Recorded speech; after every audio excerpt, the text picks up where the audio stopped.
नमस्कार फ्रेंड्स, मु रश्मिता आपण मानकु स्वागत करछि मो चैनल रश्मिता मल्टी कॉर्नर को। आज आपण मानक संगे शेयर करी नड़िया कोरा बा नड़िया लडू घरे मु किपरि भाबरे मैदा छाट देई नुआ प्रणाली रे नड़िया कोरा प्रस्तुत करिछि बा नड़िया मैदा मिसेकी किपरि घरे नड़िया लडू प्रस्तुत करिछि आपण मानक संगे शेयर करी। आपण माने वीडियो को प्रथम रु शेष पर्यंत देखंतु। हम चैनल को लाइक शेयर सब्सक्राइब करंतु। साइड थिया बेल आइकन को प्रेस करंतु। एबे चलो जे प्रस्तुत करिवा नड़िया कोरा। सेथिपाई मु एठी दुईटी बड़ बड़ साइज रो नड़िया को भांगी की भल भाबरे एठी मु कोरी नेइची। नड़िया रो धळा अंश को मु एठी कोरीची। तापरे गोटे गिना मु एठी क्षीर नेइची आउ दुईटी 10 टंकिया पैकेट रो अमूल नेइची। तापरे मु एठी किछि गुजराती गुजराती गुंड करी नेइची। दुईटी नड़िया पाई मु एठी 2 गिना चीनी नेइची। आपण चाहिले चीनी की एठी कम बेसी करि परिबे। आउ किछि फ्लेवर पाई मु एठी गोटे चामच छोटे चामच रे मु देसी घी नेइची। एबे जिबा प्रस्तुत करिबा हमर नड़िया कोरा। प्रथमे मु एठी कढ़ाई बसई की गोटे चामच रखिथिबा गुआ घी को ऐड करूची। गुआ घी मेल्ट होला परे एथिरे मु कोरिकी रखिथिबा नड़िया को ऐड करूची। आउ एठु मु 5 रु 7 मिनिट पर्यंत नड़िया को रो कंचापण जीवा पर्यंत भाजी नेबी।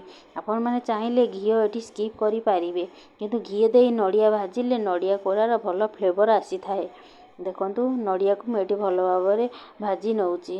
मु मीडियम फ्लेम रे नड़िया को भाजुची। आपण माको हाई फ्लेम रे भाजीबेनी। हाई फ्लेम रे भाजिबा द्वारा नड़िया हमर कड़ाई दे लागी जिवो आउ तार कलर चेंज होई जिवो आउ खाइबा पई भल लागिबोनी। देखंतु नड़िया भजा हमर एबे प्रस्तुत होई जाईची। 5 रु 7 मिनिट लागिथिला नड़िया भजा प्रस्तुत होबा पई। तापरे मु एथिरे रखिथिबा गोटे गिना क्षीर को ऐड करूची। आ गोटे गिना मु रखिथिली एठी अमूल रखिथिबा अमूल को एथिरे मु ऐड करूची। क्षीर अमूल नड़िया को गोटे भल भाबरे कंटिन्यू मिसेइबी। माने चाहिले क्षीर को हल्का गरम करके अमूल मिसेकी एका साथी रे देई परिबे। मेठी अलगा अलगा करी देइची आउ अमूल को एठी मु भल भाबरे मिसेई नउची। आपण माने जदी नड़िया कोरा भोग पई प्रस्तुत करूतांती तालो अमूल एठी स्किप करि परिबे आउ क्षीर रो क्वांटिटी अधिका नेई परिबे। देखंतु मेठी क्षीर आउ अमूल नड़िया को एठी भल भाबरे मिसेई नउची। मेठी जेउ प्रोसेस रे नड़िया लडू प्रस्तुत करूची आपण माने सेही परी नड़िया लडू प्रस्तुत करंतु। अमूल मिसी गला परे सेथिरे मु रखिथिबा चीनी की ऐड करूची। मेठी चीनी 2 गिना चीनी नेथिली, मेठी 1.5 गिना चीनी ऐड करिची। आपण चाहिले एथिरे अधिका चीनी मध्ये ऐड करि परिबे। नड़िया रो क्वांटिटी देखिकी मते चीनी रो क्वांटिटी एठी अधिका लागिला, तेणु मु अल्प किछि चीनी एठी कम करि नेली। आपण माने जदि अधिका मिठा खाइबा पसंद करंती ताले एथिरे 2 गिना चीनी ऐड करिरेबे, किछि असुविधा हेबो नाही। चीनी की एठी मु भल भाबरे देला परे भल भाबरे भाजी नेबी। मीडियम फ्लेम रे मुडी भाजुची। आउ देखंतु चीनी रु एठी पानी छाड़ीबा आरंभ हो गलानी। आउ माको मीडियम फ्लेम रे पूरा भल भाबरे भाजी नेबी। आपण माने जदि एही परी रेसिपी देखिया पई पसंद करंती ताले मो चैनल को सब्सक्राइब करंतु आ साइड थिया बेल आइकन को प्रेस करंतु।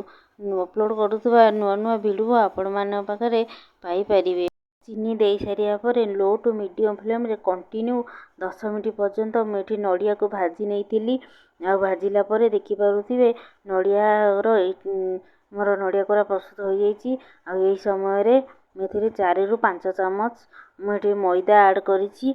आउ कुटी की रखिथिबा गुजराती गुंड को ऐड करिची। चीनी रो इठा अंश आसिया पर्यंत चीनी को भल भाबरे भाजी नेबे। लो फ्लेम रे भाजीबे। देखंतु मैदा देला परे माको आउरी किछि समय 2 रु 3 मिनिट पर्यंत मिक्स करी नउची। नड़िया कोरा बा लडू पई नड़िया रो स्टफिंग एबे पूरा रेडी हो जाईची। एबे नड़िया रो स्टफिंग को सब गोटे प्लेट को काढी नउची। आकु 2 रु 3 मिनिट पर्यंत हल्का शीतल करिया पई कि छाड़ी नेबी। गरम गरम नड़िया लडू रे प्रस्तुत करे हाथी चेक लगी जाई थाए, तेणु एगो हल्का शीतल हवा को देबे। 2 रु 3 मिनिट परे किपरि नड़िया लडू प्रस्तुत करूची आपण मानकु देखै दउची। देखंतु अल्प अल्प करिकी नड़िया को नेबे, नेकी आको हल्का भाबरे एमती गोल गोल करिकी थोइबे। आपण माने चाहिले साइज रे बड़ छोट करि परिबे, जे कोनोसी शेप मध्य करि परिबे। ଛାଟ ଦିଆ ନଡ଼ିଆ ଲଡ଼ୁ ଘରେ ଏହିପରି ଭାବରେ ନିଶ୍ଚିତ ଥରେ ପ୍ରସ୍ତୁତ କରନ୍ତୁ। ଆଉ ମୋତେ କୁହନ୍ତୁ କିପରି ଲାଗିଛି। ଆପଣମାନଙ୍କୁ ଘରେ କରନ୍ତୁ, ନିଜେ ଖାଆନ୍ତୁ, ସମସ୍ତଙ୍କୁ ଖୁଆନ୍ତୁ। ଆଉ ୟାକୁ ବହୁତ ଦିନ ପର୍ଯ୍ୟନ୍ତ ମଧ୍ୟ ଷ୍ଟୋର୍ କରିକି ରଖିପାରିବେ। ଯେକୌଣସି ଏୟାରଟାଇଟ୍ କଣ୍ଟେନର୍ରେ ଷ୍ଟୋର୍ କରି ରଖିକି ଗୋଟେ ମଧ୍ୟ ଖାଇପାରିବେ। ଦେଖନ୍ତୁ ଦୁଇଟି ନଡ଼ିଆରେ କେତେ ଗୁଡ଼ିଏ ନଡ଼ିଆ ଲଡ଼ୁ ଆମର ପ୍ରସ୍ତୁତ ହୋଇଛି। ଆପଣମାନଙ୍କୁ ନିଶ୍ଚିତ ପସନ୍ଦ ଆସୁଥିବ। ଆମ ଭିଡ଼ିଓଟାକୁ ନିଶ୍ଚିତ ପ୍ରଥମରୁ ଶେଷ ପର୍ଯ୍ୟନ୍ତ ଦେଖନ୍ତୁ। ଲାଇକ୍, ସେୟାର, ସବସ୍କ୍ରାଇବ୍ କରନ୍ତୁ।